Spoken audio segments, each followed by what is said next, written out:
Muito bom dia a todos. Podemos começar a reunião com os avisos. Eu queria convidá-los para o nosso próximo evento, que é a nossa próxima reunião, está agendada para o dia 21 de julho, 21 do mês que vem.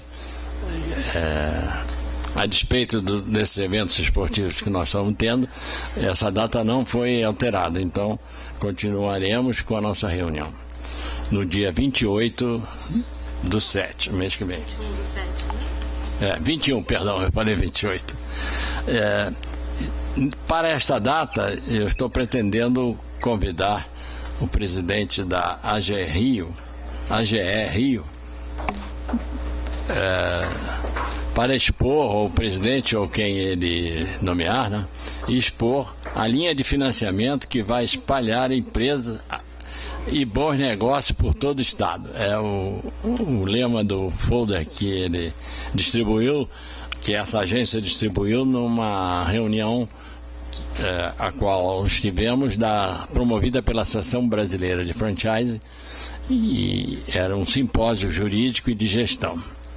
Então, eu acho que é um assunto que seria bastante interessante para o setor. Queria também convidá-los para... Aí já estaremos no mês de agosto, dia 14, na Escola da Magistratura. Nós estamos organizando um evento sobre negociação, mediação e arbitragem. E um novo, não sei se chamaria já de instituto, mas é advocacia cooperativa, no sentido de mais uma iniciativa no sentido de tentar não afogar mais ainda o judiciário com os processos judiciais, que resolvamos tudo tanto quanto possível na orla amigável. Nesse dia eu serei um dos palestrantes falando sobre negociação de modo geral. Sobre mediação virá o Dr. Adolfo, presidente do Instituto de Mediação e Arbitragem do Brasil, com sede em São Paulo, virá especialmente para falar sobre esse assunto. E sobre a advocacia colaborativa, a doutora Olívia abordará esse tema. Então, 14 de agosto. Eu pretendo que a mala direta do nosso conselho seja utilizada pela Escola da Magistratura, no sentido de que todos vocês fiquem bem informados a respeito do dia, da hora e o tema, e também de que eu ia esquecendo do principal, mas ao olhar para o nosso conselheiro, que está bem aqui na frente, o doutor Davi Nigri, ele será um dos palestrantes, e ele vai falar sobre arbitragem no franchise. Apesar do evento ser mais voltado para negociação, mediação e arbitragem, não podia deixar de dar um toque de franchise no evento. Se bem que tenhamos, no final do ano passado, promovido um evento de 2 manhãs só sobre franquia.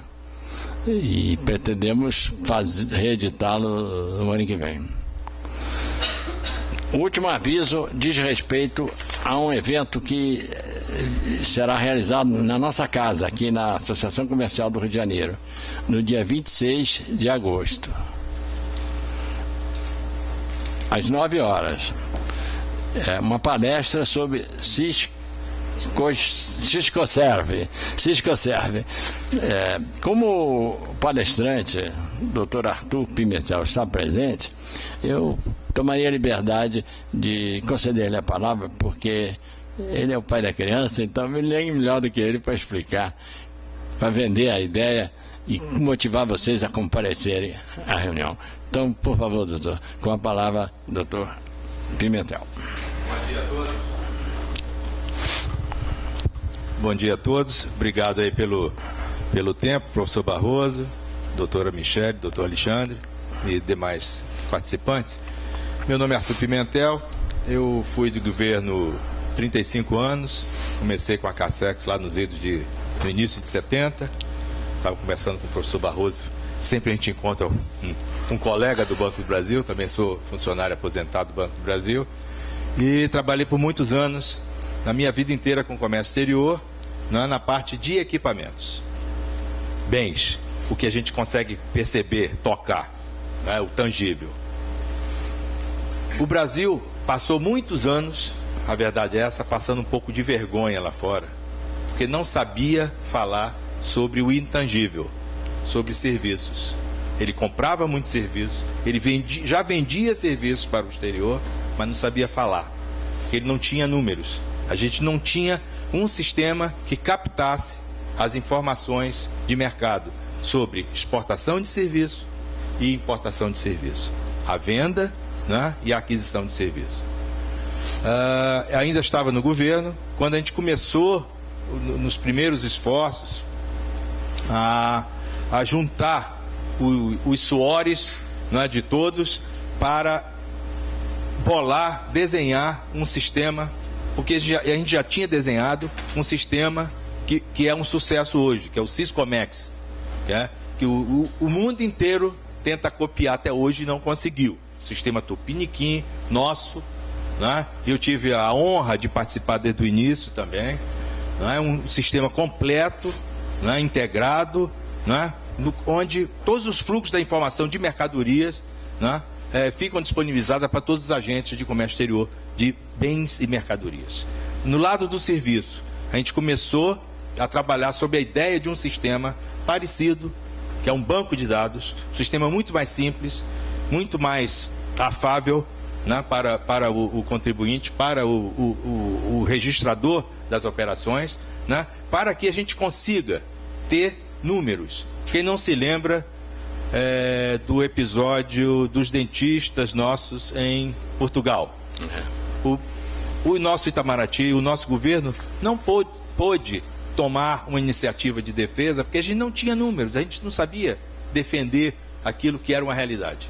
Hoje, a gente já tem, graças ao Siscoserve, a gente já tem os primeiros números, tá, de compra e venda de serviços internacionais, graças a esse sistema. Então, no dia 28 de agosto, nós vamos falar sobre isso, 26 de agosto. 26. Vamos falar sobre isso, né? Desde a iniciativa, a primeira ideia, né? Acesso, o sistema em si, tá? E as operações de aquisição, o registro, como registrar a aquisição de serviço e como registrar a venda de serviço com o exterior, tá? Só para adiantar, todas as pessoas físicas, eu digo arquiteto, profissionais liberais, dentista, médico e tal, que operem numa compra internacional ou venda internacional de serviço, estão obrigados, né? Tem um limite para a pessoa física, tá? Até 30 mil dólares mensal fica dispensado. Já a pessoa jurídica de qualquer tamanho, ela é obrigada porque isso é uma obrigação acessória, é obrigada a fazer o registro. E vocês vão perceber que é uma coisa muito simples, um sistema muito simples, que não morde, né? E que vai dar um resultado muito bom para o Brasil. Já está começando a aparecer o primeiro resultado disso, os primeiros números para a gente começar a ser grande. E nós somos grandes em serviço, que a gente não sabia, né? Então agora a gente vai para o Brasil, vai começar a fazer bonito lá fora, tanto na defesa de determinados temas, como na parte interna. Como um prefeito de uma cidade nossa, de turismo receptivo, ele pode fazer muito mais sabendo o potencial, né, daquela pousada, que é uma exportação de serviço que ele nem sabia o que é. Porque ao receber o turista, ele está exportando serviço. Tá? E tudo isso a gente vai poder verificar com esse novo sistema. Agradeço a oportunidade. Bom dia aí, obrigado a todos. Um bom evento. Foi uma bela surpresa, as palavras foram as palavras do nosso companheiro, porque afinal o ISS é imposto sobre serviço, né? Então tem tudo a ver com o assunto principal sobre o qual nós vamos discorrer. Antes de dar a palavra aos palestrantes, a doutora Michele será expositora e o doutor Alexandre da Cunha Ribeiro Filho será o debatedor. Eu escolhi de propósito. O doutor Alexandre é anterior ao ISS. Quando ele começou, ele advogava, nem ISS existia. Então é a palavra da experiência e da sapiência e a palavra de uma jovem promissora, há muito tempo já não é mais promissora, já é um valor efetivo na nossa advocacia tributária, que vinha pesquisando sobre ISS para a banca de advocacia dela e me ocorreu provocá-la. E ela aceitou o desafio e vai dizer tudo de bom. Assim se espera. E também, se tiver coisa ruim para os empresários, certamente ela vai dizer para que evitemos sobre o assunto. Então, mas antes de dar a palavra, eu queria chamar a atenção de vocês para o que o Globo hoje, no caderno de leilões, publica sob o título Feira do Empreendedorismo. Ele está se referindo à feira de franchise que houve em São Paulo.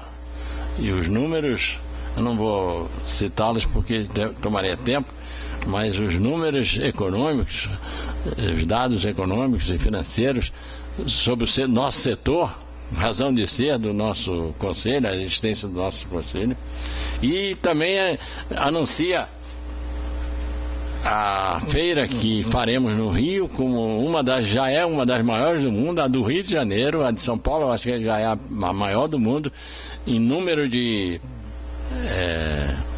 estandes de franqueadores. O jornal pelo menos nos dá essa notícia, que vem da própria associação, da qual também faço parte. Eu sou presidente do Conselho Fiscal da Associação Brasileira de Franchise e um dos seus fundadores. A feira de setembro, essa é a de São Paulo, tinha mais estandes de franqueadores do que a feira norte-americana, que é uma das precursoras do setor. E na feira de setembro nós estamos em negociações com a Faga Eventos para que o nosso conselho tenha um stand na feira para divulgar mais os nossos trabalhos, atrair mais gente para o nosso conselho e para ser sócio da nossa associação também, que não recebe verbas oficiais de nenhum lugar, ela vive apenas das mensalidades dos seus associados e dos patrocínios que consegue, por ocasião dos eventos, obter. Então, sem mais delongas, chega de conversa fiada, com a palavra a doutora Michele, e em seguida para comentar, debater, iniciar os debates, porque para provocar o auditório, sobretudo, falará o doutor Alexandre. Doutora Michele, o microfone é seu.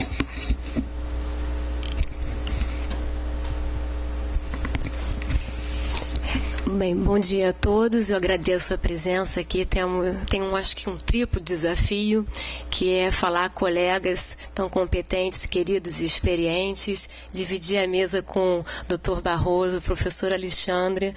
Eu tenho aqui um desafio porque o nosso tema, ele vai dizer respeito não só ao que seria uma atividade de franchising, e aqui eu vejo em conselheiros, empresários e colegas aqui também, será que de fato esse conceito que será trazido aqui, e vamos falar sobre o conceito jurídico e em que medida ele se aproximaria à prática, à atividade e ao relacionamento de franqueador e de franqueado. Temos o Dr. Barroso aqui, nosso mestre em franchising. Ao meu lado temos o nosso mestre também em ISS, em que ele vai dizer para mim se essas palavras, se esses nossos entendimentos, esse fórum, que para mim vai ser bastante dinâmico com essa troca de empresários e colegas, se procede, e eu acho que a gente pode ter aqui uma possibilidade, ou seja, uma oportunidade de reduzir um pouco o impacto tributário sobre esse setor. Como nós sabemos, o município... Tá? Bem, é comigo isso. Vamos lá. Os municípios, eles tributam pelo imposto de renda as atividades de franquia. Isso já traz um impacto impacto de até 5% na atividade, tanto dos franqueadores quanto dos franqueados, porque a gente sabe que, apesar dos franqueados fazerem o recolhimento, a gente muitas vezes se depara com questões que é de guerra fiscal entre os municípios. Falando do eixo Rio-São Paulo, a gente tem exigências das respectivas municipalidades de cadastros dos prestadores de serviço, embora a lei diga que seria no local do estabelecimento. Isso já é uma primeira provocação do que seria o conceito de estabelecimento, mas o que a gente pode já adiantar aqui é que a jurisprudência do STJ, ela, apesar de a gente estar discutindo algo que os tribunais não vêm seguindo regiamente, mas ela se orientou que, pela lei agora em vigor, a gente tem inequivocamente o local de onde se constitui a sede do prestador como sendo a municipalidade competente. Mas há, por conta da guerra municipal, uma pretensão de onde é tomado o serviço de tributar essa operação. O que eu imagino como uma oportunidade aos empresários, eu tenho aqui a Valor Setorial, nossa revista aqui, e trazendo alguns elementos que vão ao encontro até da notícia que o Dr. Barroso há pouco se referiu. A gente tem um desafio para os franqueadores, que é melhorar a eficiência e rentabilidade dos negócios. A gente vê um crescimento no ano passado registrado de 11,9%, ele está muito acima do nosso PIB, no crescimento que fica na casa do 2,3%, mas abaixo de uma expectativa, 16%. Então, seria um questionamento sobre essa incidência, sobre esse impacto tributário, algo que pudesse ser levado, né, às considerações dos empresários na tomada de decisões de melhor rentabilidade.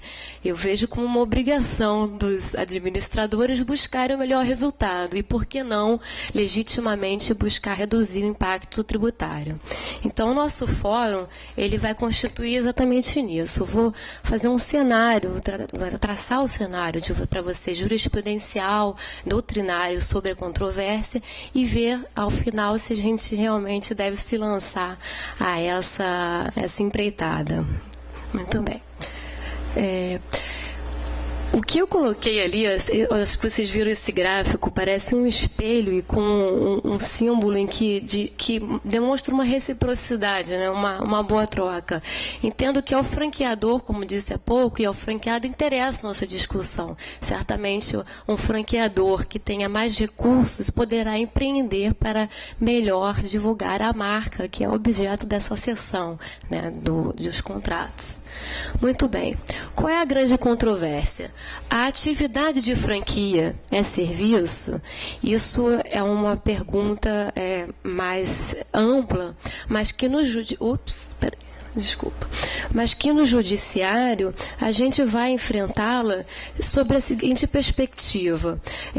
O critério econômico, em contraposição a um critério jurídico, deve prevalecer, porque a gente sabe que o contrato de franquia, ele tem prestações, deveres recíprocos. Qual seria o elemento que poderia ser alcançado pelo ISS nesse aspecto? Essa questão levada ao judiciário pelos contribuintes, a gente alega que não há uma prestação de serviço. A gente tem uma seção de uso de um direito de marca, de um know-how, de uma expertise. Também que há uma precisa delimitação no direito privado desse conceito. Veremos adiante, a nossa lei do franchising, ela vai dizer o que é o franchising e, pelo seu texto legal, fosse muito tranquilo resolver as nossas controvérsias judiciais, eu diria que não teríamos grandes elucubrações, mas a criatividade é grande, há um argumento pragmático, consequencialista, que seria o de que há necessidade de arrecadar, ou seja, realmente uma fonte de receita ao Estado, aos municípios e todos os entes políticos são os tributos, e com isso eles saem nessa nessa luta. Ela é legítima ou não, saberemos com a resposta de vocês, confirmando algumas premissas sobre o que seria, constituiria a atividade de franquia e também com o posicionamento de doutrina judiciária. Os municípios eles vão dizer o seguinte, olha, a Constituição Federal ela vai dizer sobre impostos, sobre serviços de qualquer natureza. Qualquer natureza virou qualquer natureza, ou seja, a ponto de não abranger serviços. Essa seria uma provocação. Com todo respeito, eu acho que a controvérsia existe sim, mas nessa situação peculiar, em contratos complexos, acho que ela não é simples, né? Ou seja, não seria tão simplista assim como essa pequena provocação que eu fiz. Então, vamos lá. E eles também vão dizer o seguinte, olha, a franquia, ela é serviço porque está prevista em lei. De fato, a gente tem a lei complementar que vai tratar sobre as hipóteses que constituem serviço, especificamente a atividade de franchising. Mas a minha pergunta é conforme a Constituição Federal? Assim, a meu ver, a Constituição Federal ela não confere um cheque em branco aos entes políticos para tributarem. A gente tem competências tributárias. Então, vamos entrar uma questão bem rapidinha aqui para os nossos colegas empresários, que talvez não seja um tanto quanto... Mas vamos lá lançar o desafio. Como falava, nós temos a moldura constitucional. A Constituição Federal ela vai otorgar competência aos municípios para instituir impostos sobre serviços. Então, fica aqui essa primeira mensagem, ou seja, os entes municipais, eles ao instituírem seus tributos, o ISS, eles poderão fazer sobre uma atividade que, de fato, constitua um serviço. Nisso nós vemos, voltamos na legislação do Código Tributário Nacional, o artigo 110. O que o artigo 110 ele vai fazer? Ele tolhe a pretensão de você subverter critérios jurídicos em detrimento da segurança jurídica para fim de alcançar uma pretensão tributária, arrecadar por fazer constar numa lei. Então, daí a gente vem descendo um pouco mais, e a gente está falando de uma hierarquia aqui, a lei complementar 116, que é precisamente a que vai falar sobre as hipóteses, trazer a lista de serviços, onde há no item 17.8 a atividade do ISS. Temos aqui, então, na 89855, uma definição que eu acho que ela vai começar a trazer a nossa controvérsia.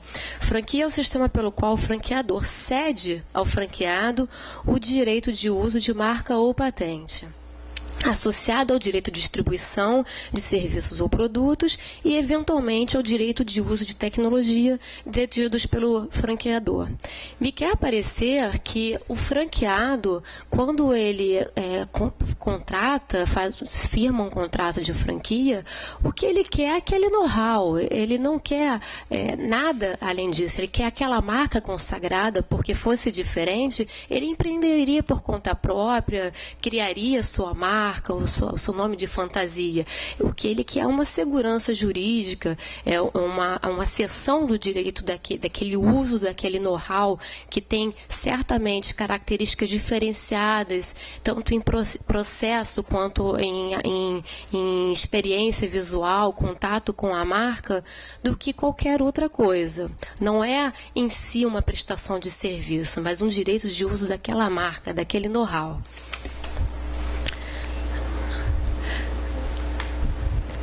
Esse símbolo que vocês veem aí à tela, ele é um selo nacional.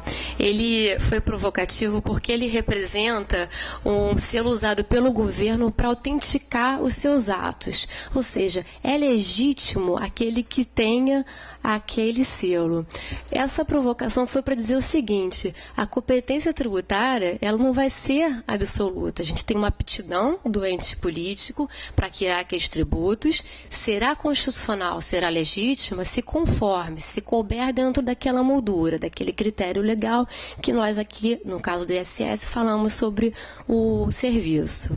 Então, nisso a gente tem como postulados constitucionais a legalidade, o princípio constitucional da legalidade como corolário da segurança jurídica. Como falávamos, senão seria um tributário a qualquer preço, a qualquer título, né?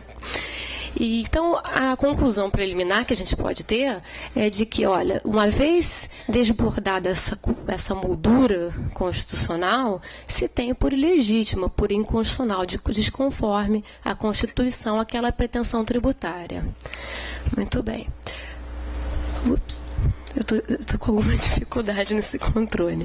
Então, o Supremo ele já teve a oportunidade de se pronunciar sobre a questão da relevância dos conceitos no exercício da competência tributária. E ele vai prestigiar aquilo que a gente já começou a alinhar, que é o seguinte: se não houver uma plena correspondência com o sentido técnico e jurídico, a gente tem uma infração, não só aquele preceito do Código Tributário Nacional, que diz que a gente tem que se socorrer à legislação civil e que disponha sobre o contrato específico, e porque isso implicaria uma insegurança jurídica tremenda. A gente tem uma exortação do ministro Marco Aurélio, a flexibilização dos conceitos, a câmbio dos sentidos destes, conforme os interesses em jogos, implica segurança incompatível com o objetivo da Constituição Federal. Acho que isso já é um caminhar, ou seja, se alinhando com a nossa pretensão. O que a gente tem assim, como berço de um posicionamento já do Supremo Tribunal Federal, ele vem desse leading case que vocês veem aí, em que se perguntou o seguinte: olha, a questão que se controvertia, a alocação de bens, ela é uma atividade caracterizadora de prestação de serviços?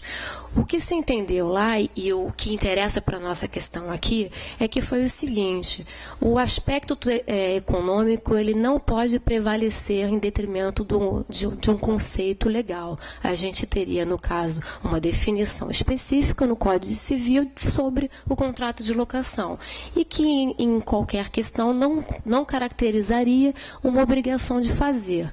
Então, o núcleo disso, desse nosso fórum aqui, é saber se a atividade franchising constitui meramente uma obrigação de fazer, ou se a gente estaria falando ao contrário, de uma obrigação de dar, ceder aquele direito ao uso à marca. Aqui diz, mais uma questão que nós falávamos sobre não alterar os conceitos e que só pode incidir sobre fatos e atos que juridicamente se possam qualificar como serviços. O que a gente tem aqui de mais interessante nesse precedente para a nossa controvérsia aqui é que os elementos que interessam, né, para você verificar se seria legítimo ou não a pretensão de tributar pelo ISS é o que caracteriza os elementos essenciais. Se a gente fala aqui que é a cessão do uso do direito da marca, de know-how, que seria o bem perseguido por aquele que contrata quem o franqueado busca, a gente certamente não está falando de algo que seja uma prestação de fazer. Nós estamos com um núcleo principal. E é esse núcleo que o direito tributário interessa quando nós estamos levando em consideração essa interpretação sistemática. É sobre ele que nós devemos nos debruçar.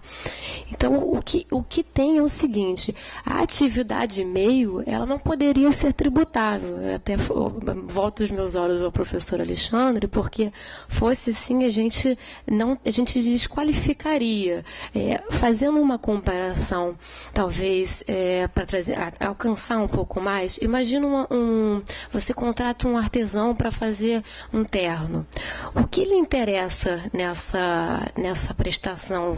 É a prestação de fazer ou a entrega? Ele levou o seu terno pronto. Certamente não é o dar daquele terno, mas é a prestação de fazer. Ele mediu, aferiu, fez um serviço personalizado, conforme as suas intenções, o seu gosto, enfim, para melhor amoldar. Então, a prestação de fazer numa situação como essa é um núcleo.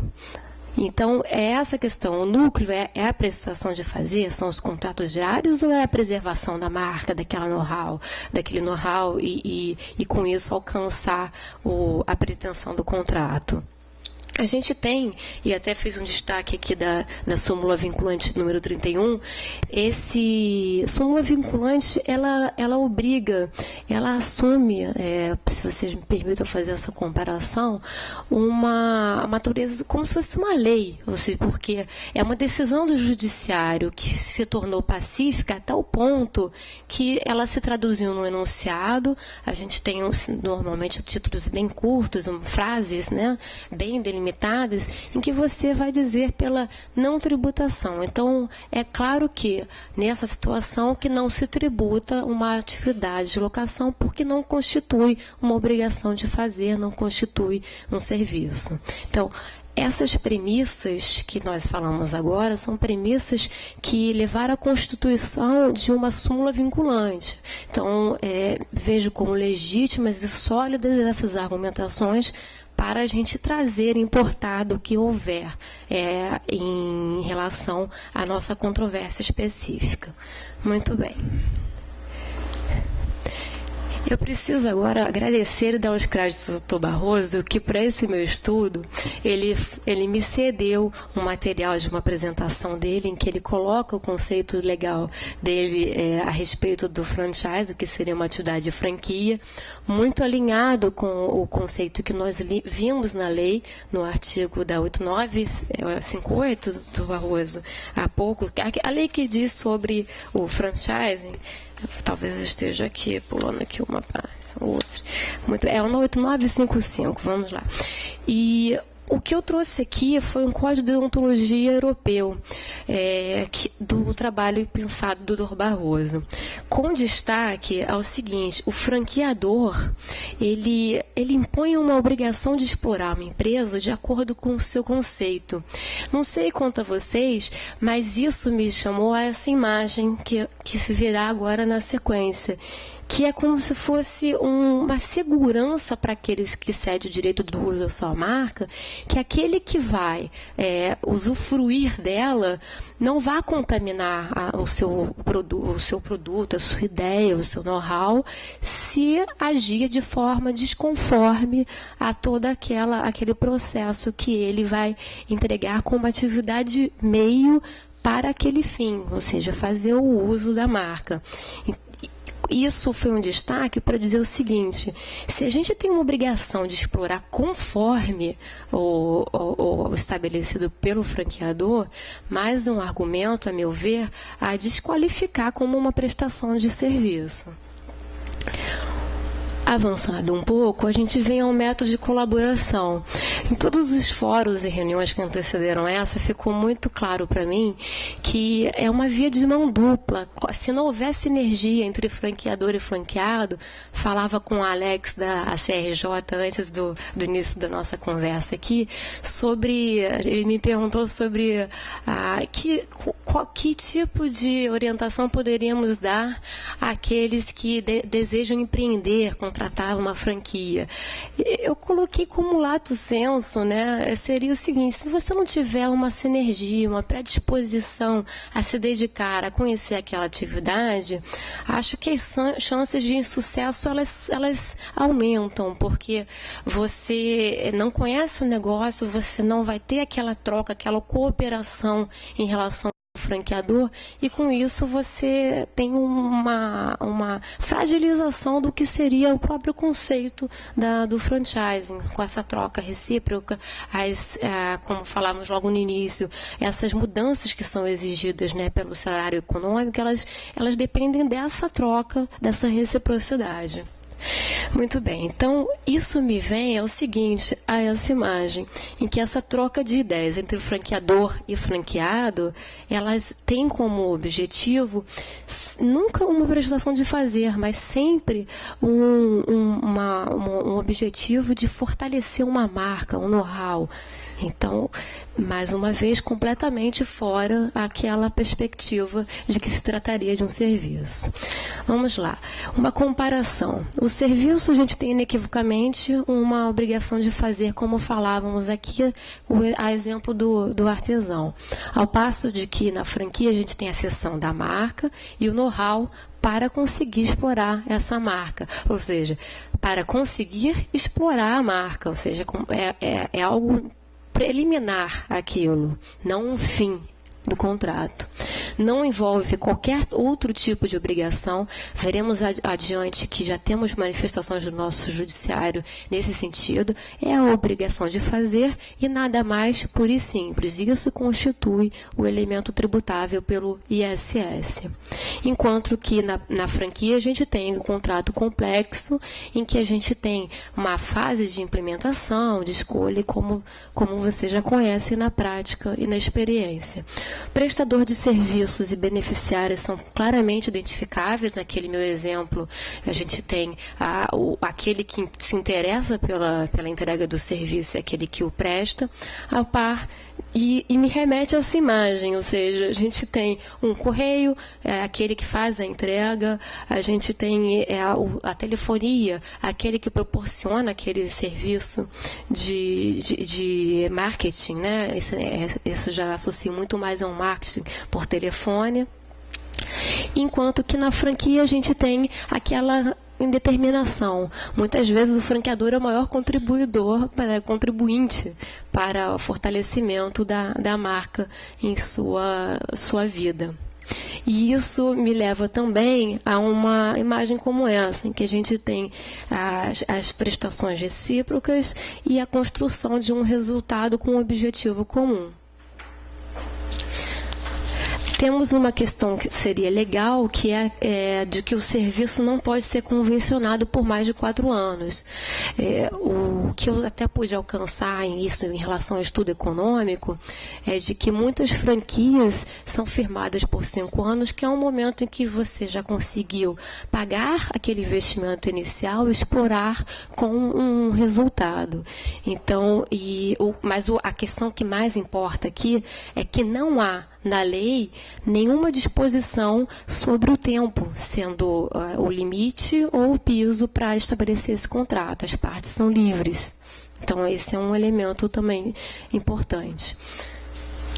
O que nós temos no STJ é o seguinte: o STJ ele é um tribunal competente para julgar a legalidade se determinado ato está conforme a lei. Ele não pode dizer sobre a inconstitucionalidade de uma lei. Essa competência é do Supremo Tribunal Federal. Então, o que nós tínhamos na vigência do Decreto-Lei 40668 era que não havia na lista a previsão da tributação da atividade de franquia. A consequência é que não só se preservava a questão do critério jurídico, ou seja, que a gente não diria respeito a um serviço em si, como também sequer constava na lista. Então, o que se firmou aquele tempo foi, olha, de fato, nós não estamos falando aqui de um serviço e, como tal, não deve ser cobrado. Essa jurisprudência ela veio se alterar com a Lei Complementar 116 pelas razões que eu já disse. O STJ vai dizer o seguinte: olha, embora o nosso entendimento, ou seja, não tenha sido firmado no sentido que não constitui um serviço, essa questão deve ser dirimida pelo Supremo Tribunal Federal, que é o guardião da Constituição. É ele quem tem a palavra sobre a constitucionalidade de uma lei, se conforme a Constituição. Isso aqui é só para trazer uns outros elementos e dizer o seguinte, que Fica muito claro aqui que a gente está falando de uma obrigação de fazer, de um contrato complexo, deveres impostos a ambas as partes, uma transferência de tecnologia indissociável da cessão do uso de marca e de demais pactos, ou seja, é como se fosse imanente. Você precisa daquela troca prévia de prestações recíprocas para que aquela cessão ocorra. E dizendo também que não é possível saber nesse acordo quem presta serviços a quem. Isso evidenciando a natureza híbrida do contrato. O que eu tenho de boa notícia sobre a controvérsia é o seguinte: nos julgados desfavoráveis, a gente tem já 2 precedentes dos ministros Theory e Fux. O Theory e Fux, eles integram a Corte do Supremo Tribunal Federal e eles, no STJ, se posicionaram pela inconstitucionalidade dessa cobrança, justamente por não atender a esse critério, não se tratar de um serviço. Mas tiveram que julgar, negar provimento ao recurso que foi interposto, porque disse, olha, essa competência é do Supremo Tribunal Federal. Isso é importante porque a gente vai ver no próximo slide que o STF ainda não se pronunciou. A gente tem uma repercussão reconhecida sobre o tema. A gente tem aquele precedente, aqueles 2 precedentes importantes. O primeiro dizendo se não pode ir de encontro a um conceito jurídico, legal, previsto, e você também tem o ISS como núcleo de uma prestação de fazer. Mas temos já 2 ministros que, quando compõem o STJ, o Fux e o Theory, já haviam se manifestado pela inconstitucionalidade. Quer me parecer que eles não mudariam de ideia com a mudança de tribunal. Quer me parecer, veja o cuidado com a eleição da minha colocação. E então, o que a gente vê?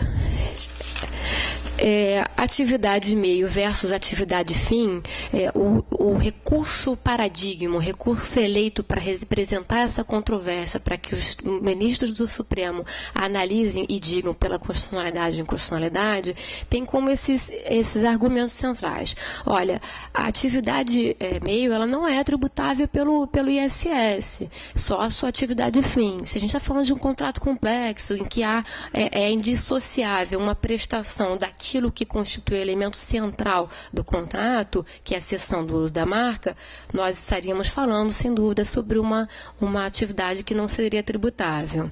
A gente tem a natureza híbrida do dar e fazer, que se diferencia de uma prestação de fazer, e em que essa natureza não permitiria que você alcançasse, pensasse elementos da atividade meio para alcançar a tributação por eles. Até é difícil você mensurar esse valor. Então, isso a gente vai, nas nossas conclusões finais, deixar algumas orientações até em relação à disposição dos contratos. Bem, isso aqui já colocando que o Theory e o Fux se manifestaram nesse sentido. E agora a orientação.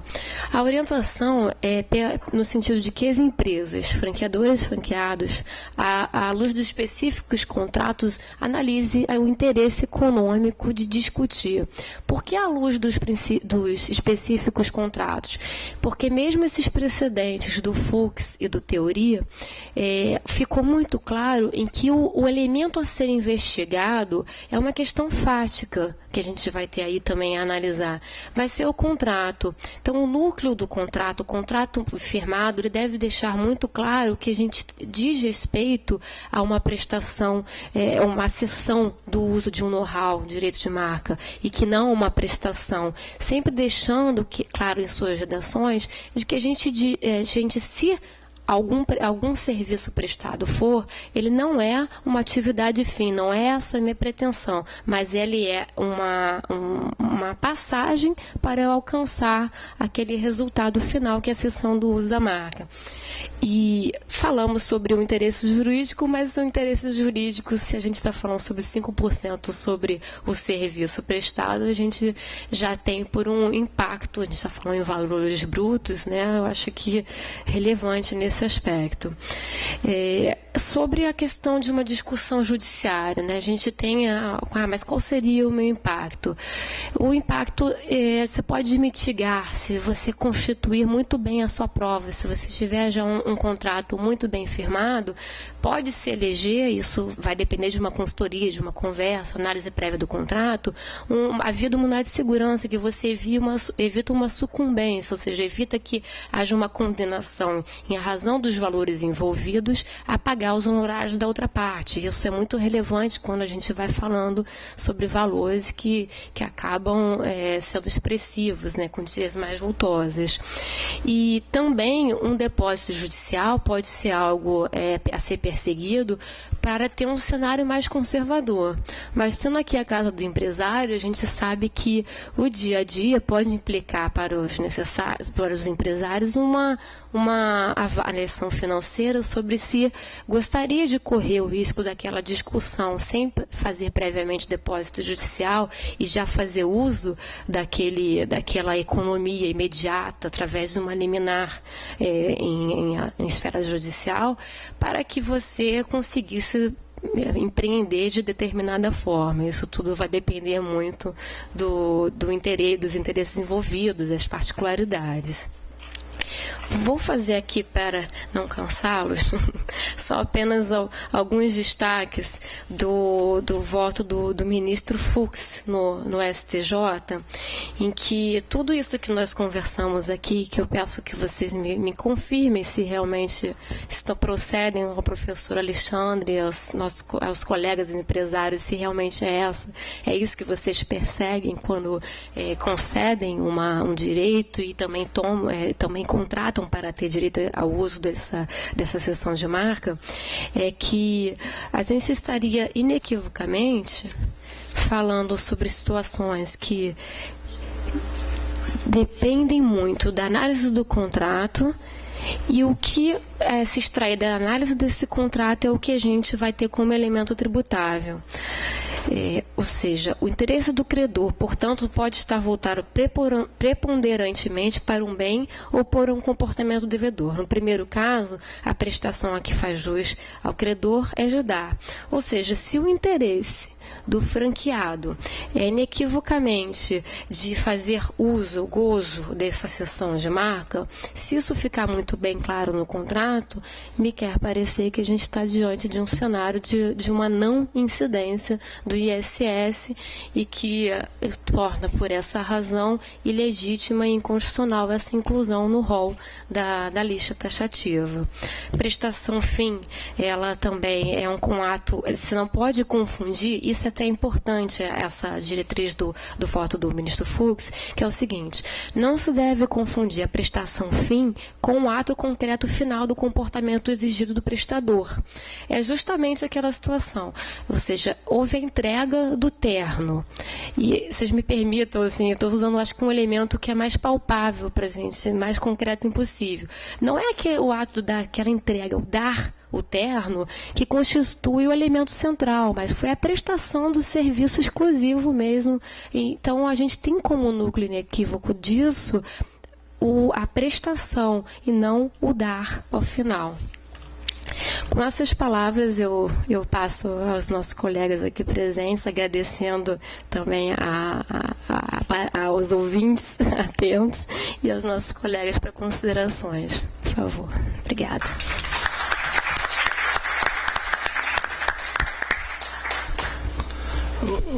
O nosso conselho, pelo menos a julgar pela primeira e esta segunda reunião, tem trazido os palestrantes competentíssimas e muito bonitas.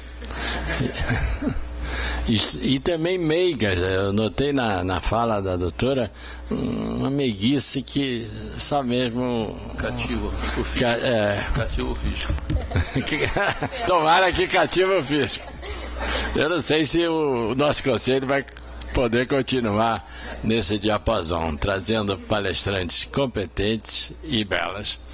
Mas, seja como for, como a humanidade não pode dispensar do elemento masculino, está aqui ao meu lado um belo espécime, Dr. Alexandre da Cunha Ribeiro Filho, que eu conheço, não posso dizer desde quando, porque essa conversa vai virar jurássica, mas eu sei que ele é anterior ao próprio ISS. Então, o ISS nasceu no colo dele.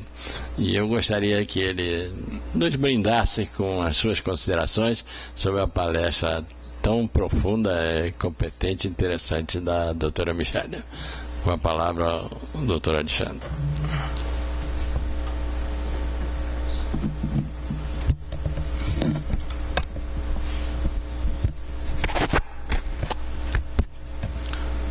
Caro prezado Barroso, ilustre palestrante Michele, senhores e senhoras, se nós tivéssemos uma banca de super doutorado, e eu, porventura, na presidência ou na banca, já teria concedido o grau 10 à nossa palestrante. Como durante 54 anos, cobrador de imposto, não é? E, na verdade, o motivo daqui é hoje, essa manhã para mim seria excelente, porque eu estou repisando fatos e, lamentavelmente, vendo que devia de melhorar nos 47 anos de luta do ISS, de sua aplicação, nós fomos regredindo, e algumas coisas eu me considero culpado, mas nessa parte não, porque ele começou de fato a vingar o franchising. Eu já não estava mais na área do ISS e já tinha sido chamado, não democraticamente, na fusão, para montar o ICM, para montar o novo Estado do Rio de Janeiro na área da Receita. Não é? Mas não abandonei, tanto que ainda tive a condição de fazer mais um livro com a minha mulher, a professora Vera Lúcia Ferreira de Mello Henriques, em que depois eu passei, já no caso do ICM e de longa data no ICMS, eu passei a ser assessor da minha mulher, que ficou durante 10 anos como conselheira lá no município do município do Rio de Janeiro, e eu então, todo acordo, toda coisa, eu sempre era chamado. E às vezes, ou talvez sempre depois, já não muito ligado, em defesa do contribuinte, né? Não, isso não pode ser, essa lei está mal feita, porque aí as leis começaram a ser alteradas, e aí aqueles princípios que eu procurava zelar para poder, graças a Deus, inclusive de motivo de eu estar aqui presente hoje na Associação Comercial, é procurar ser imparcial, procurar cobrar o tributo naquilo que seria devido, e não inventar aquela posição de inventar um fato gerador para conseguir receita, como lamentavelmente hoje, cada vez mais, o fisco. Tanto que nos idos de 2005, eu estava um pouco afastado em termos da área pública, eu cheguei a fazer parte de uma comissão em que nós montávamos uma reforma tributária justa. E daí esse título ficou, inclusive, utilizado. E eu, novamente, agora lá no IAB, onde até alguns dias atrás eu era o presidente da Comissão do Direito Financeiro e Tributário, nós já colocávamos no calendário deste ano justamente uma proposta do IAB, como já fizemos por 3 ou 4 vezes. Toda vez que havia uma proposta de reforma, lá nós estávamos. Eu, às vezes, estava em outro campo, até na Fé Comércio, na Confederação do Comércio, mas eu não deixei de participar de nenhum projeto de reforma tributária desde 66.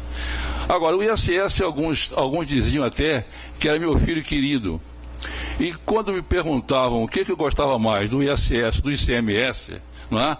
Porque, de fato, inicialmente, está vendo? Lá vem ele do ISS. Tudo eu tentava puxar para a prestação de serviço, não é? O exemplo característico típico que até hoje eu provoco em qualquer reunião é o caso do restaurante de alimentação. Não é dizer que restaurante, alimentação, ICMS, aquilo para mim choca. E a única situação que é dentro do corpo humano. O produto, a alimentação, e nunca se pensar num restaurante, que nós vamos procurar um restaurante. Hoje mesmo tem um encontro com a minha mulher para almoçar na cidade, e nós estamos procurando aquele restaurante em que nós frequentamos, talvez, pelo serviço, e jamais pela carne em si, pelo aquele quilo de carne ou da picanha que vamos comer. Então, nessa altura, a minha paixão pelo ISS continua, está voltando agora, e agradeço eternamente ao realizar esse convite, porque eu, a partir da semana que vem, eu vou me debruçar no estudo dos projetos do ISS, a 836, e vou me debruçar na proposta de reformulação do ICMS, que também está lá em exame. É um compromisso que eu fiz comigo mesmo e com a minha esposa, já que eu estou deixando a presidência da comissão do IAB, em que me consumia muito tempo, durante um ano, em que eu deixo a 0 quilômetros. Não tem nenhuma indicação para ser examinado, está a 0 quilômetros, e eu sou daqueles em que acho que o princípio da rotatividade nos cargos é muito importante. Eu, graças a Deus, nos 54 anos, eu nunca repeti um cargo direto. Quer dizer, voltei algumas vezes para ocupar o mesmo cargo, mas em outras administrações, e passados 10 anos, 8 anos, aí me chamavam e eu não sabia dizer não. Quer dizer, até a última saída em 2011, que eu disse, eu prometo a vocês que não volto mais. Podem ficar tranquilos, não se assustem que eu não aceito mais convite nenhum, que a idade chegou e agora eu acho que eu tenho o direito de dar opinião, concordar com todo mundo, não é? Como, por exemplo, hoje, nesse momento, eu me sinto assim satisfeito de ver a palestra, a exposição da Michele, porque de fato é aquilo que eu penso. E eu vinha pensando, bom, o debatedor tinha que ser um camarada do lado da repartição para dizer, não, tem que pagar por cima do contrato, porque o contrato está lá na lei, está na lista, ali tal, não é nem congênero nem similar, como algumas vezes o município cobrava, né? Está aqui, mas está aqui aonde? Está aqui, congêneres. Aí você ficava olhando para a cara do fisco, né? Bom, o que eu vou dizer? Congêneres, serviço congêneres, né? E ali então entrava tudo da famosa lista taxativa em que nós colocávamos. Mas não, eu vejo que de fato a minha consciência tranquila, porque na verdade o franchise começou a aparecer explicitamente a partir da Lei Complementar 56. Ali aparece a expressão franchise. Até então não. Botavam lá, pensavam lá um item, aqui agenciamento, aqui não sei o que, e tacavam franchise. E como também foi o caso até um tempo mais anterior do arrendamento mercantil, né? Mas coisas que eram para cobrar tributo, para inventar tributo, como o arrendamento, causou o quê? Que todas aquelas corretoras, aquelas firmas de arrendamento mercantil, foram todas para São Paulo, porque aqui no começo nós cobrávamos 1,5%, e a alíquota, tchau, todo mundo satisfeito, e mudou o governo, passou a cobrar 5%. Eles foram para São Paulo e foram pagar, não sei se 1,5% ou 2%, e tudo mais. Eu não sei se algumas já voltaram, mas os 1,5% não voltou mais. E aí, automaticamente, está mais baixo. Mas então, no caso do franchise, eu se perguntava, e perguntava até mesmo ontem à noite, ao me preparar para vir para cá, dizer, bom, o que eu vou dizer lá? E o que vão falar em que eu possa dizer não concordo. Na verdade, para a felicidade minha e de vocês todos, eu só pergunto o seguinte, por que até agora ainda continuam cobrando? E me lembro do livro, numa passagem, não sei a folha, mas li, do Felizardo, em que ele dizia, bom, eu não aconselho a ninguém a deixar de pagar. Eu achei isso muito honesto, muito sério, que ele dizendo, olha, eu acho que não é devido. Eu acho que e explica todo, desde a conceituação até a passagem de tudo. Mas, se o município cobra, vocês querem enfrentar, querem brigar, e aí vem então que ela deixou na orientação muito séria.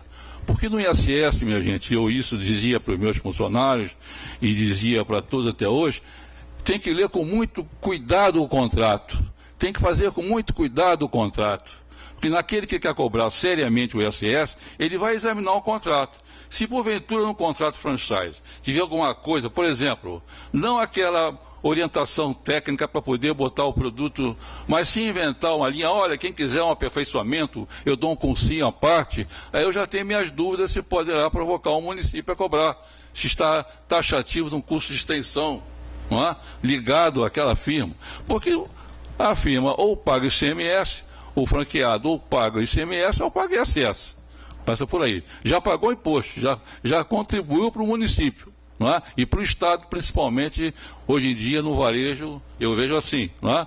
Mas, então, vai cobrar o quê do ISS? Então, agora, se, examinando o contrato, não é? E pegar lá alguma coisa, sofisticação demais, não a sofisticação normal, que é obrigatório, ele tem que orientar aquele franqueado, ele tem que dar orientação, ele tem que chamar e vamos reunir alguma dúvida, óbvio, não é? O modelo de nota fiscal, tudo mais. Então isso não é agora, na hora, se ele tentar, por acaso, às vezes, tem que ter muito cuidado ao colocar no seu contrato para não chegar a ser chamado pelo fisco. Agora, o que é mais importante nessa minha participação aqui com vocês é justamente isto que foi o final da nossa exposição da Michele. É a orientação.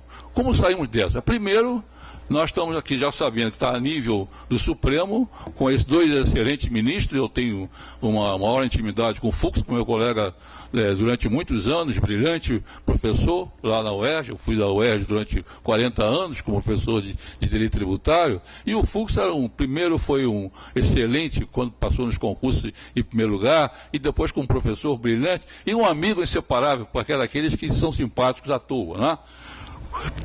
E aí, então, o caminho será sustentar uma questão enquanto uma inconstitucionalidade. Tem que ser examinado isso quanto antes. E tem, meus amigos, nessa hora que estamos fazendo hoje, eu ainda sou otimista. Eu ainda acredito numa reforma tributária para diminuir a carga tributária baseada naquele velho princípio, que eu vou morrer talvez pensando nele, que eu apliquei na fusão. Na fusão eu consegui diminuir a alíquota da cobrança do ICM, na hora que juntava dois estados, e a arrecadação aumentou. Isso não é milagre nenhum. Além de estar escrito em todos os livros, desde o século XIX ou antes, não é? Toda vez que diminui a carga tributária, sem querer o contribuinte até paga até errado, paga até mais errado. Quem não sabe que diminuiu, continua pagando até o mais, né? Mas há um aumento de carga tributária. Então, com esse princípio, aonde eu fui, no caso da fusão, por exemplo, eu consegui diminuir, acabei com 16 taxas que tinham, de um lado e do outro, 8 de cada lado. Tinha até uma taxa na antiga Guanabara, em que era, você para pedir licença-prêmio, você tinha que pedir um pedido e pagar uma taxa de expediente. Eu fui convocado para fazer as costas de guerra, e naquele momento o processo não andava. Eu fui ver por quê. O senhor não pagou a taxa. Mas como? Eu sou convocado pelo governo federal, naquela época revolucionária, não é? Para fazer um curso, e vocês estão me prendendo aqui, eu vou reclamar lá.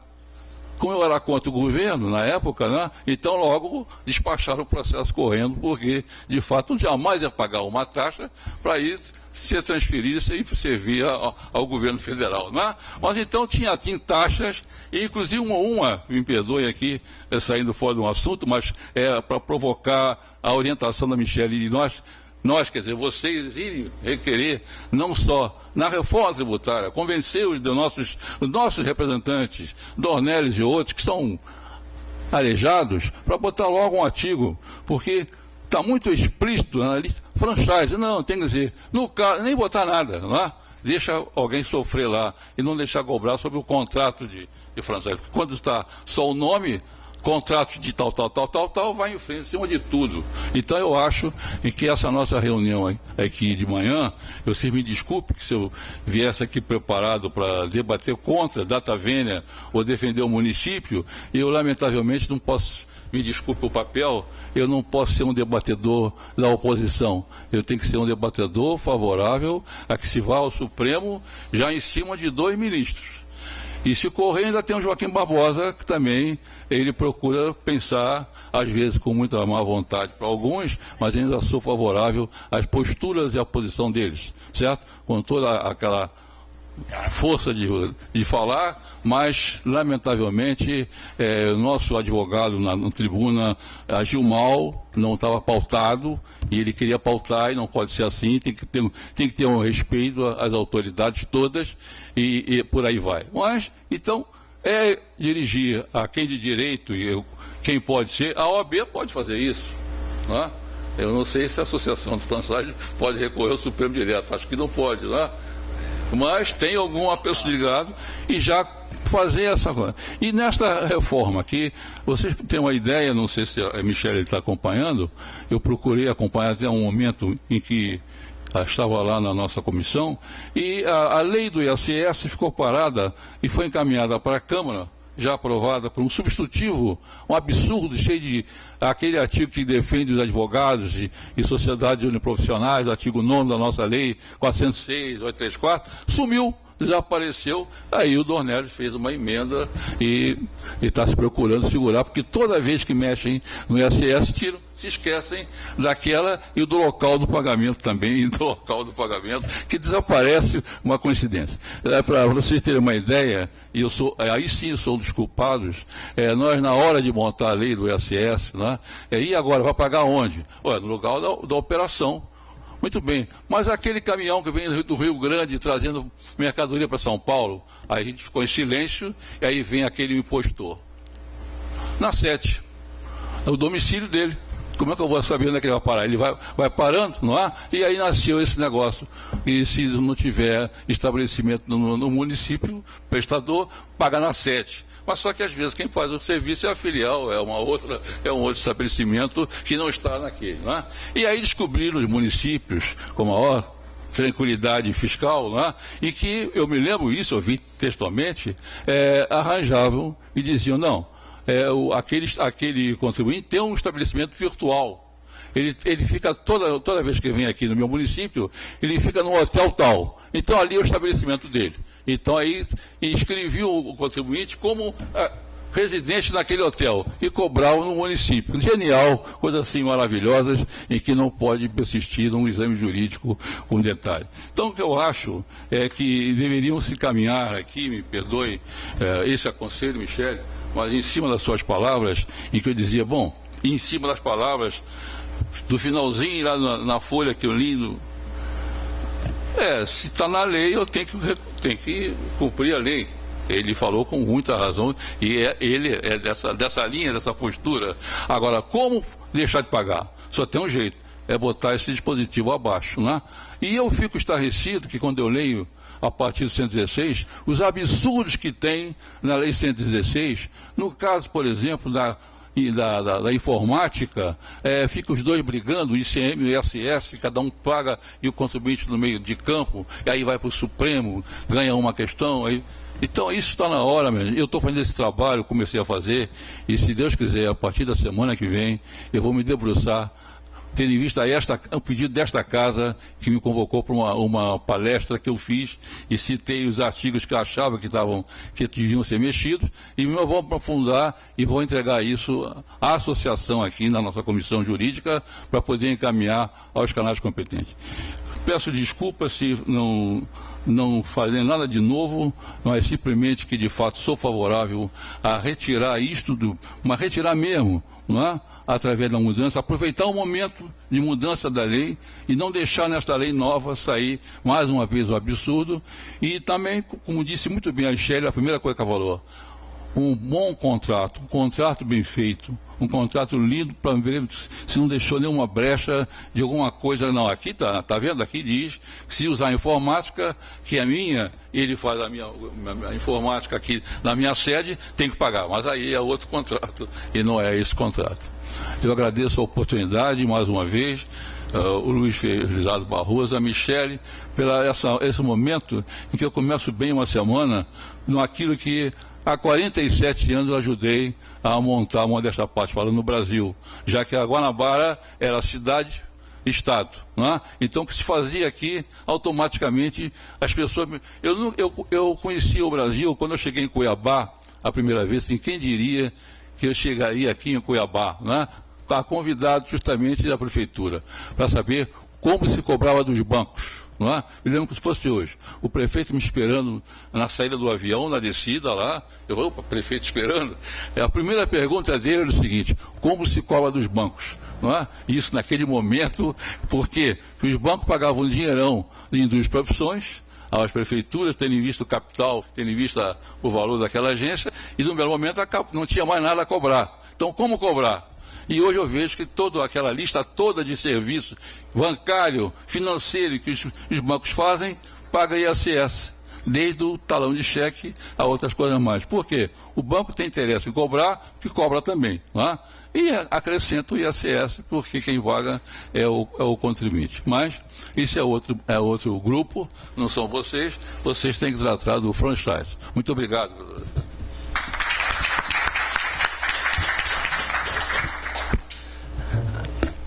Eu acho que o auditório ficou provocado com,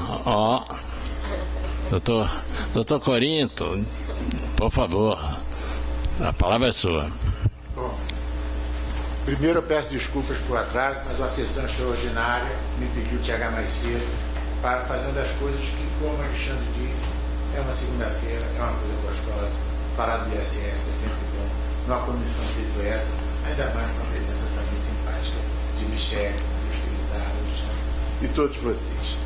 O tema é realmente muito interessante, muito importante, tanto que o presidente, ao inaugurar, colocou, entre os temas, colocou esse tema. Eu lamento de não ter pego toda a palestra, gostei das conclusões e eu chamo Alexandre meu professor. Ele é meu professor porque quando eu me formei eu li os livros dele e aprendi muita coisa. Entre as quais, com a portaria ESFI 27, onde a questão era se era um tributo ou se era outro. Então ele disse, coloque os valores. Então eu pergunto, será que uma das possíveis alternativas não seria valorizar cada um dos aspectos da franquia?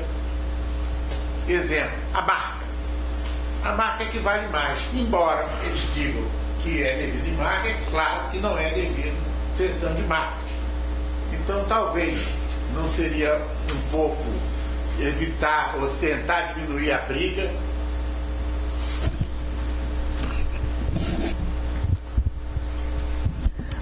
Corinto, bom dia. Provocativo. É curioso até, se a gente tivesse o slide aqui, a nossa apresentação concluiu no slide 14. Eu tinha um slide 15 que deixei para esse momento. Imaginava a curiosidade.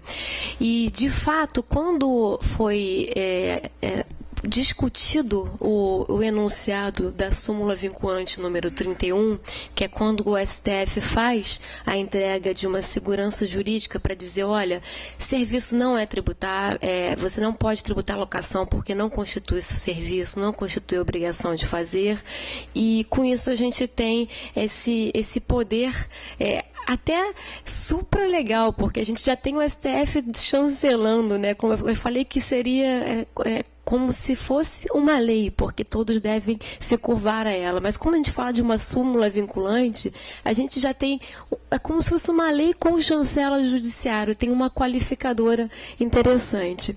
Sem entrar nessa controvérsia, vamos ao slide final para dizer o seguinte. Bem, peraí, só um minuto, vamos ver se eu... Como eu faço isso? É o último. Esse era o escondido. Esse, para vocês saberem, eu após muito obrigada pela atenção. Não estou conseguindo fazer isso. Bem, eu vou, se alguém puder mexer no computador, é esse, ok. Qual é a questão aqui?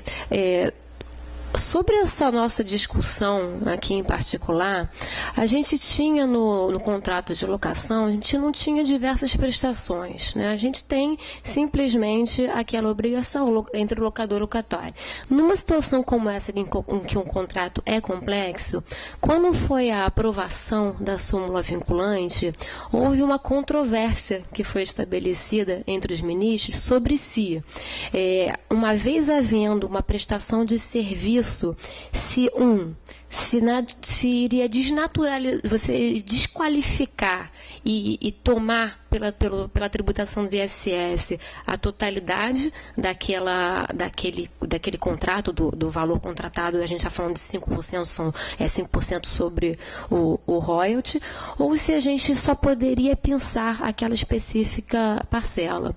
À luz da nossa conversa, eu só concluo com uma situação em que a gente não tem como, a gente tem um núcleo sendo a cessão do direito do uso à marca, mas, mais uma vez, reforçando as palavras do Dr. Alexandre e a nossa conversa inicial, é a de que o contrato ele assume um papel muito importante, a investigação vai passar por ele.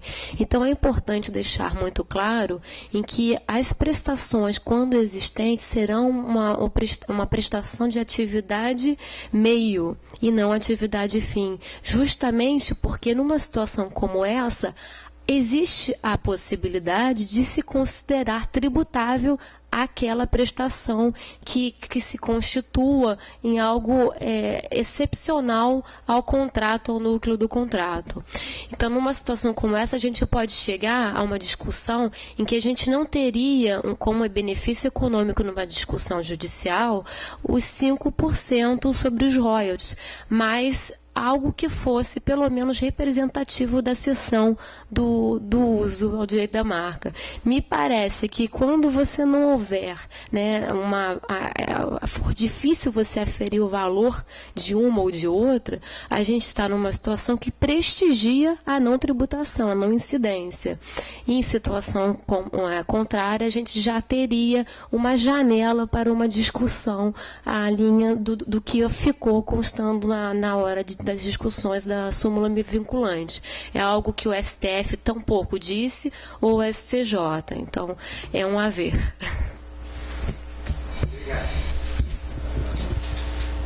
Bom dia a todos. Por favor, se apresente. Eu sou Leonardo Bezinski, sou advogado, e queria parabenizar a mesa, a exposição da professora Michele, sempre muito clara, domina o tema com maestria. Professor Barroso, professor Alexandre, obrigado.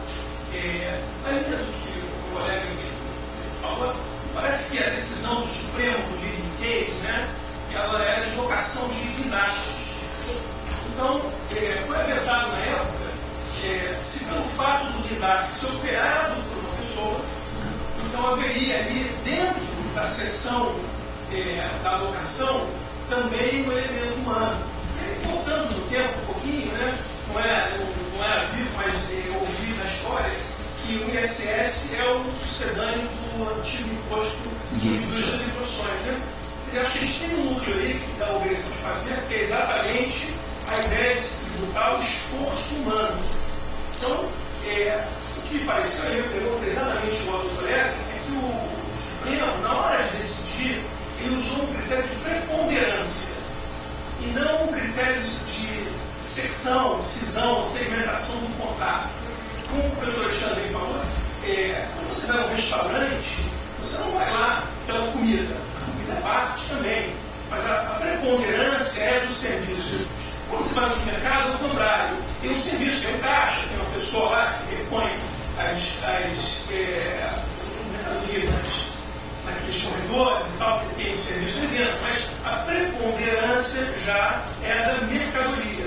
Por isso que me parece que não seria possível, dentro do contrato de franquia, onde a preponderância está na cessão da marca, está na utilização do nome, está na utilização do know-how, se tributar, ainda que houvesse dentro uma assistência técnica, que a gente sabe que muitas vezes há, e é um esforço humano, e é uma obrigação de fazer, mas pelo critério de preponderância não seria possível.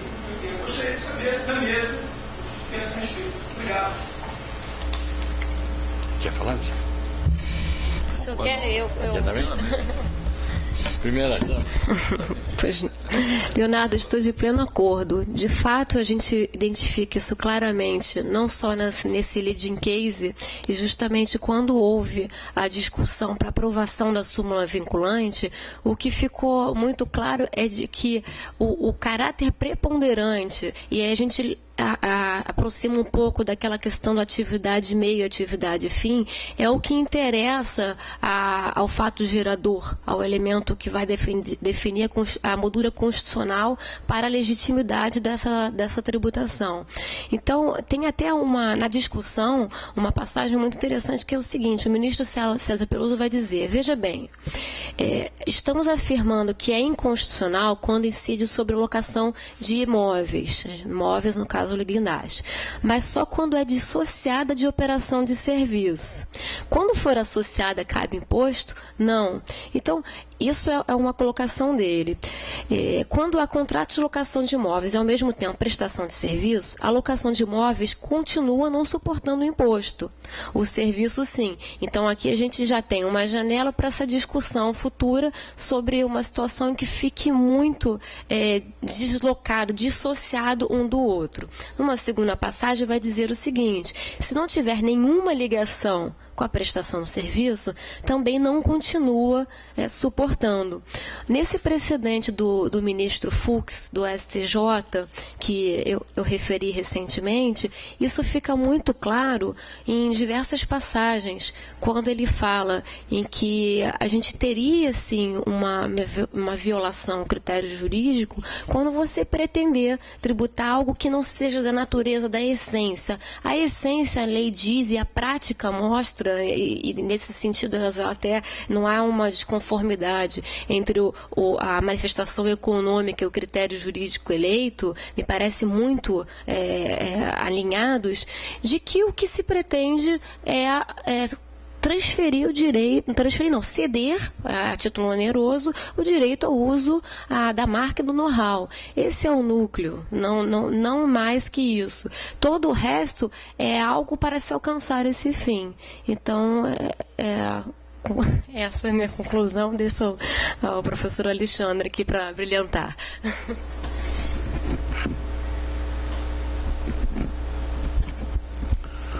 Eu, de fato, não tenho nada a acrescentar dentro, justamente o que ele começou a falar. Geralmente há sempre uma ligação com o homem, com a pessoa. Até mesmo, nosso serviço tem sempre alguém preso ao serviço, né? Então é aí que vem um contrato. Agora, volto a dizer, muito cuidado ao fazer o contrato para que não chegue o fisco dizer, não, mas aqui está bem caracterizado que são duas atividades. Uma é do contrato em si, né? Agora, mas há uma prestação clara e automaticamente, posto a alocação da mão de obra daquele caminhoneiro, etc, né? Então tem que ficar muito claro que está preso ao principal, para que não haja essa possibilidade em que vai haver sempre alguém, né? Eu gostava muito, só para terminar e me lembrar das minhas passagens nas aulas, né, sobre o ISS.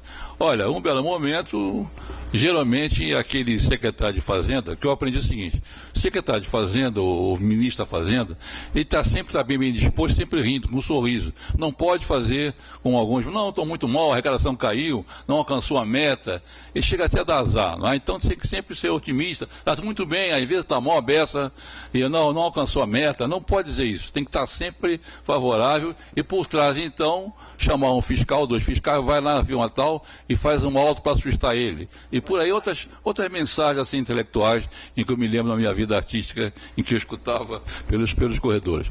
Mas então essa colocação em termos da prestação, isso é muito, muito importante para que não haja a possibilidade de chegar. Eu me lembro, então, o exemplo, e espero que não aconteça algum dia no Rio, já está quase chegando lá. Eu dizia, ao final, num município que tem praias belíssimas, por exemplo, Rio de Janeiro, essas praias maravilhosas, que a gente vem para rezar, para tudo mais, Copacabana e tudo mais, vai chegar um belo momento, se a arrecadação do município, graças a Deus, não está mal, não é? Vai chegar o prefeito, vai botar lá umas grades e vai cobrar para entrar na praia. Ora, você vai para a Europa, aquelas praias todas cheias de pedra, e aqui essa praia limpinha, já estão cobrando das barracas, né? E daquelas coisas. Já estão cobrando já dos serviços de alimentação que tem as barracas próprias. Só falta agora cobrar lá e chegar e botar. Eu não gosto de dar muitos exemplos, porque às vezes a gente fala hoje e amanhã, mas não é o Rio de Janeiro, eu falo que está muito bem de saúde. Mas eu já passei por esse sufoco na UERJ, numa aula em que dizia, no início do governo Collor, em que um aluno chegou assim: professor, há perigo de chegar e segurar a nossa poupança no banco? Aí eu cheguei, quando eu ia dar a resposta, apagou as luzes, e, graças a Deus, né, apagou-se, agora não volta mais hoje. E um silêncio lá na turma. Passaram-se meia hora, daqui a pouco volta a luz, estava todo mundo sentado na cadeira. E aí, professor? E eu tive que garantir naquela época: jamais nenhum governo terá coragem de segurar a poupança. Collor, automaticamente, 2 dias após, ele chegou e prendeu a nossa poupança toda. Eu fui muito vaiado naquela época. Será, Alexandre, que você deu a ideia? Já imaginou?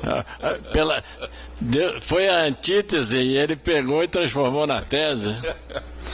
Antes de dar a palavra ao doutor, em seguida, ao nosso companheiro conselheiro, eu queria falar sobre o doutor Corinto. Eu esqueci fiquei tão satisfeito em vê-lo. Ele é presidente do nosso Conselho Empresarial de Assuntos Jurídicos. Aliás, uma bela presidência, eu tenho comparecido a algumas reuniões. Ótimos conselheiros. E é nosso conselheiro aqui, como eu sou conselheiro lá. E outra coisa, ele se atrasou porque ele representa a nossa instituição, a Associação Comercial, na junta comercial. Então ele estava lá na junta brigando pelos empresários. Então tá perdoado. Então, com a palavra, doutor Davi Nigri, pode se apresentar, por favor. Bom, sou conselheiro aqui do Conselho Empresarial de Franquia, meu nome é Davi Nigri, sou advogado.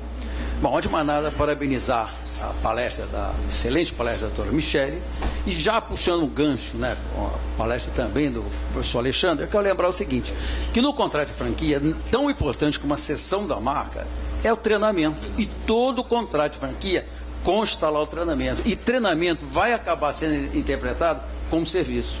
Então, eu estou pensando o seguinte: o que se acha, doutora Michele, de começar a orientar os franqueadores de fazer 2 contratos inteiramente separados, tá? Para que o que vai ser considerado serviço ficar independente. E pagar imposto. E pagar imposto. Mas liberar outra parte.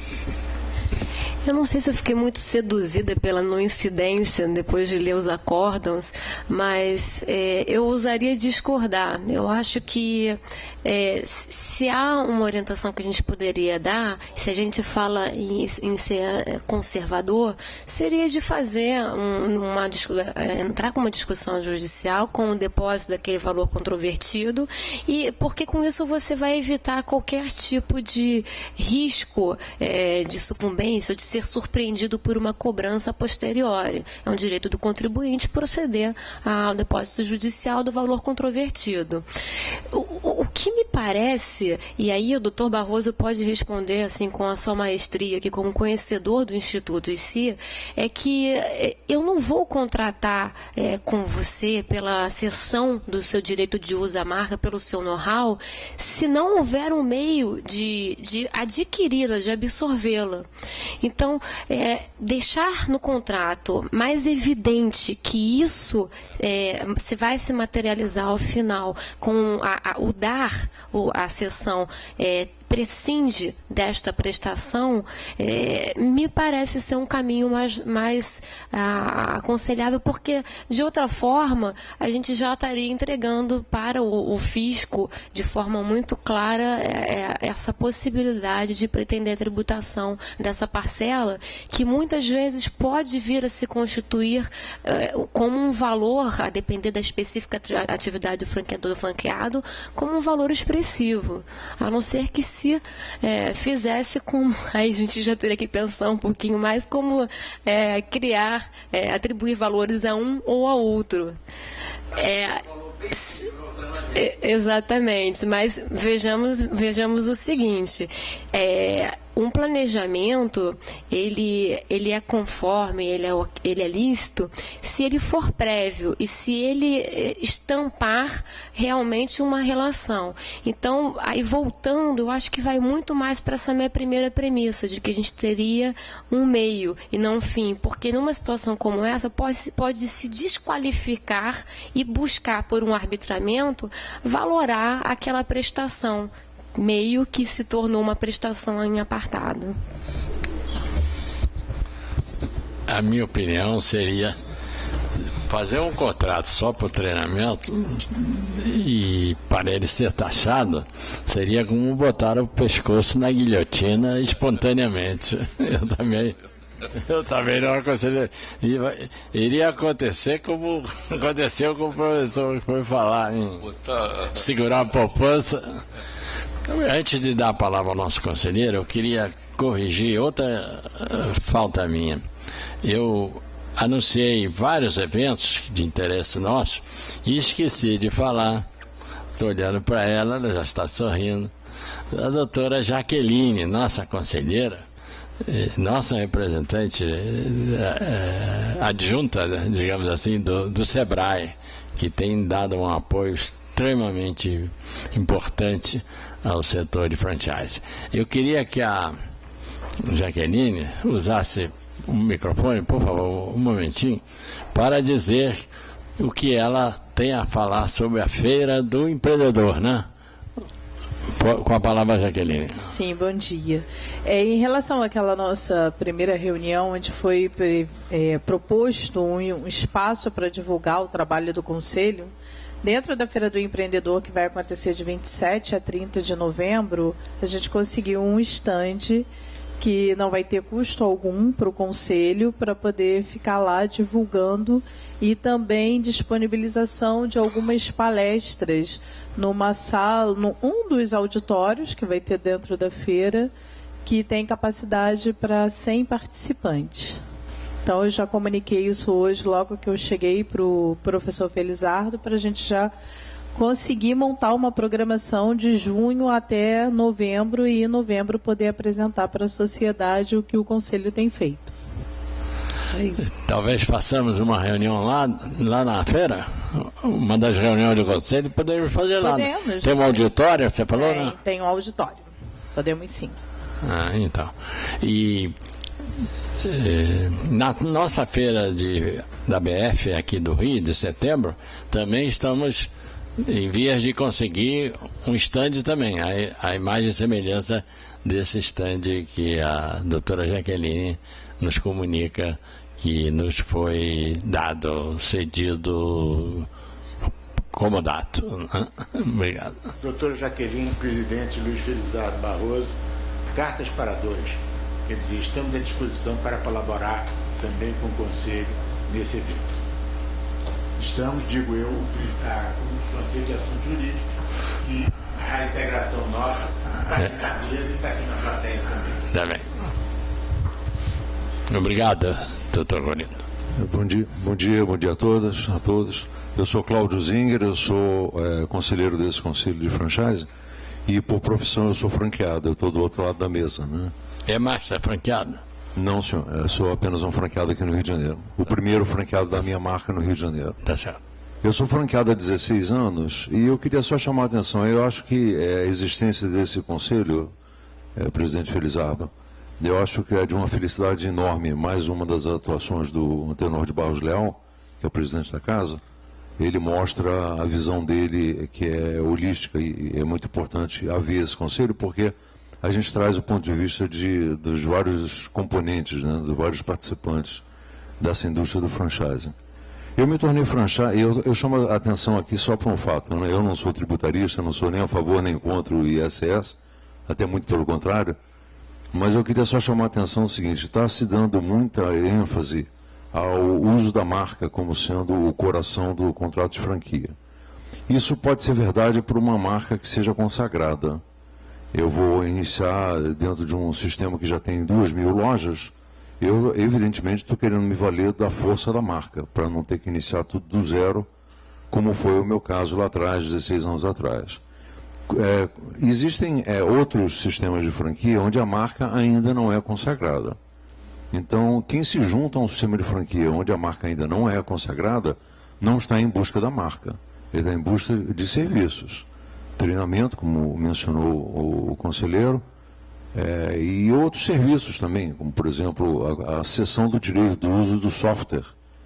Existem muitos sistemas de franquia, o meu, inclusive, onde um dos serviços que me prestam é a cessão de um sistema de computador que controla o meu empreendimento, que me ajuda a vender, me ajuda a comprar, me ajuda até a pagar impostos. Então, eu queria só chamar a atenção para esse fato, quer dizer, dá força demais. Isso é apenas um alimento para o pensamento, né? Novamente, eu não quero dizer que eu sou a favor nem contra, apenas que quem se junta no sistema de franquia não obrigatoriamente está apenas buscando a marca, mas sim treinamento e uso de outros sistemas que poderiam ou não ser tributáveis pelo ISS. É uma questão a discutir, apenas um ponto de vista meu. Muito obrigado. Obrigada, Cláudio, pelas suas considerações, e isso me permite fazer um esclarecimento bastante oportuno. Quando a gente fala no contrato de franquia e a gente dá muita ênfase à marca, a marca ela engloba também o know-how, a cessão de uso ao direito da tecnologia. O senhor referiu expressamente a marca como a marca não, ao software. O software ele constitui um dos elementos, é uma cessão de direito ao uso desse software. Então, mesmo nas franquias que ainda não têm a sua marca consagrada, que estão se lançando no mercado, ela já tem para aquele que vai firmar um contrato com o franqueador um ativo muito importante que é algo que lhe atrai para você obter o direito ao uso de uma expertise. A gente sabe que nem tudo é objeto de proteção pela marca, pelo direito de cessão, e é exatamente isso que é possível ser pactuado, porque, muito ao contrário, você poderia se lançar ao mercado sem precisar pagar aqueles royalties. Então, é a cessão do uso, da transferência dessa tecnologia, do know-how, isso tudo materializado no próprio dispositivo, artigo 2º, que traz a definição legal do conceito de franquia. Ele já engloba todas essas questões, mas sempre sobre a roupagem jurídica de uma cessão de uso ao direito, àquele processo, àquele know-how. Quando você começou a falar, me encantou, porque você me disse assim, eu tenho a minha marca aqui no Rio, então fica muito forte, muito evidente que nós estamos falando de uma marca. O senhor é da Multicoisas, não é isso? É franqueado da Multicoisas. Então, você vê que é algo que já tem um grande ativo. Certamente aqui o senhor conseguiu unir dois consumos, o feminino e o masculino, porque tenho certeza que todos aqui gostam, sempre dão um pulinho na Multicoisas. Acho que é um pouco a nossa tentativa de caminhar para uma cultura americana em que há uma preservação do lar por conta própria, muito interessante, um fazer. Mas essa é a minha consideração. É só para trazer, a gente tentou estabelecer um diálogo em que a gente não sobrecarregasse esse nosso fórum aqui com questões filigranas jurídicas, porque sabemos estar em contato com empresários e colegas, também contadores, tributaristas, especialistas em franchise, então que fosse uma linguagem mais palatável. Mas a questão é justamente essa. A gente está falando sobre a cessão de um direito a um uso, de uma marca, de um processo, de um know-how. É isso.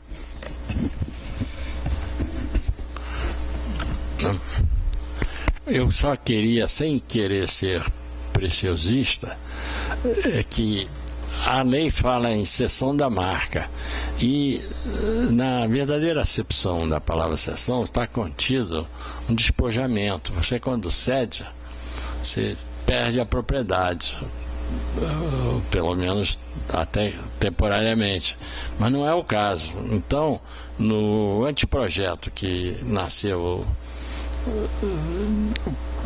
ou desabrochou no Instituto dos Advogados, na comissão de franchise que eu presido, nós, dentre outras contribuições, achamos por bem de modificar essa parte da lei, dizendo não mais cessão, e sim autorização de uso da marca, da tecnologia, do que for.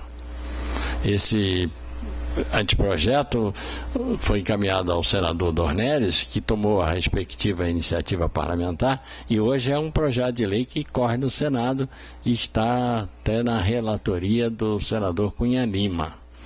Até estou invocando a ABF Nacional, no sentido de me municiar de estudos que eu sei que ela tem feito ao longo desses anos, para que a gente forneça ao relator Cunha Lima e saia um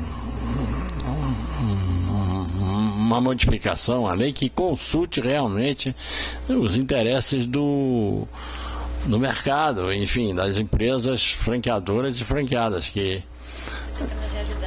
reflita a realidade do sistema, né? E que traga as conquistas proporcionadas pela discussão doutrinária ou pela jurisprudência, ou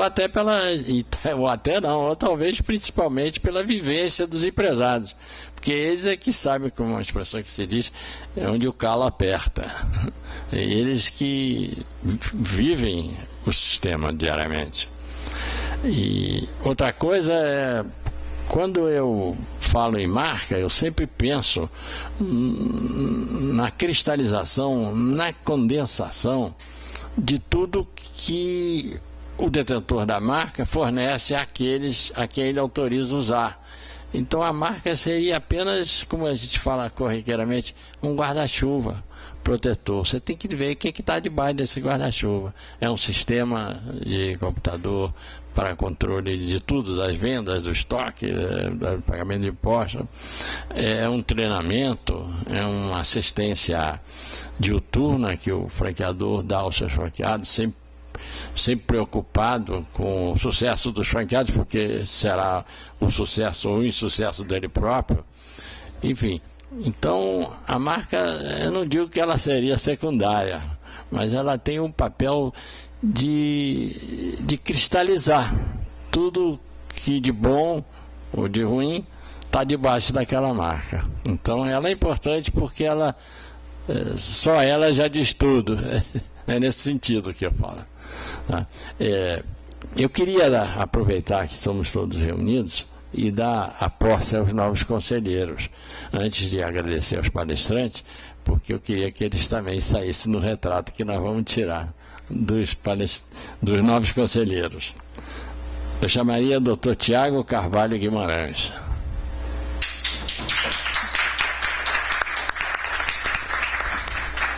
O Dr. Tiago, ele pode me corrigir se eu estiver errado, ele é presidente da comissão de franquia da OAB de Niterói, não é isso?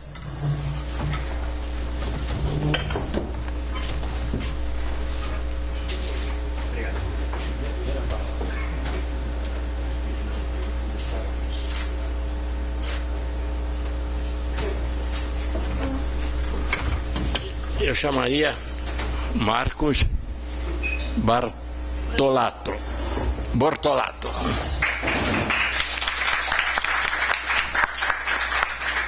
Você quer entregar para ele? Doutora Michele vai fazer a entrega do certificado.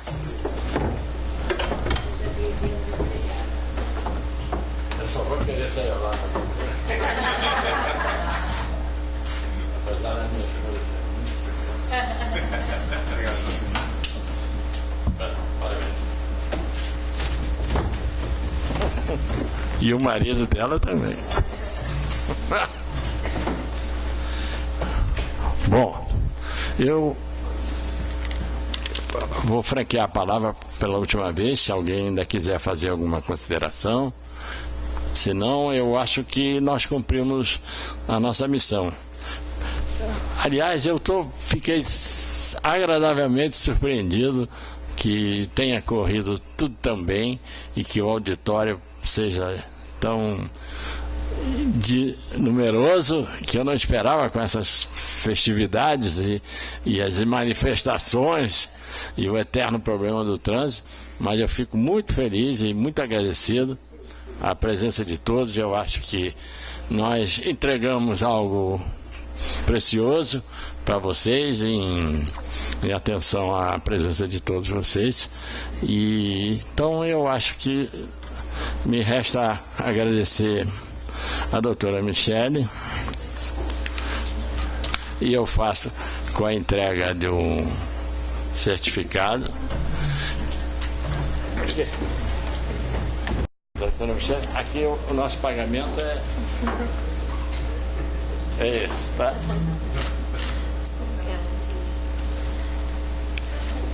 Aproveitar que já estamos de pé, agradecer também ao professor Alexandre.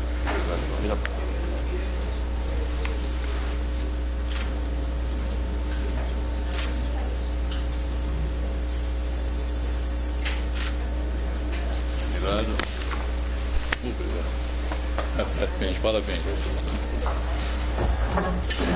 Para finalizar, eu acho que os dois palestrantes de hoje deveriam escrever um livro juntos. Vocês também não acham?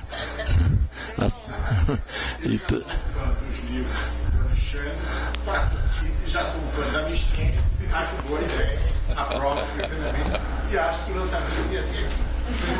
Boa, muito boa ideia. Então, eu queria só mais uma vez agradecer a presença de todos e tenham uma boa semana de trabalho.